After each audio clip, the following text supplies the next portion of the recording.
หนังเต่งตึงเป่งปังว่าซั่นเถาะอันนั้นย้อนบุญเด้อันผู้บางคนบัดนี้ขาวก็ขาวอยู่ดำก็ดำอยู่แต่ว่าเป็นดังๆจังซี่ก็มีย้อนบาปเด้นั่น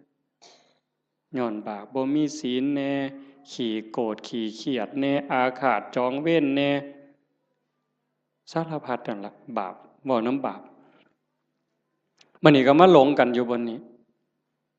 จริงๆนั่นมันก็มีแค่หนังบางๆเพิ่นว่าหนังของเราผู้หนึ่งหนังกำพร้าที่บอกว่าสวยผิวเนียนขาวอมชมพูเนี่ยกับผิวดำผิวด่างขี้กากขี้เกลื่อนทั้งหมดเนี่ยแต่ละคนนี่ลอกออกมาปั้นเขากลมๆนี่ทอกับบักท่านหน่วยเดียวซ้ำนี่นึงนี่ห่อไว้ซ้ำนี่ล่ะหม่องเฮาหลงกันว่างามบ่งามก็ซ้ำนี่ล่ะ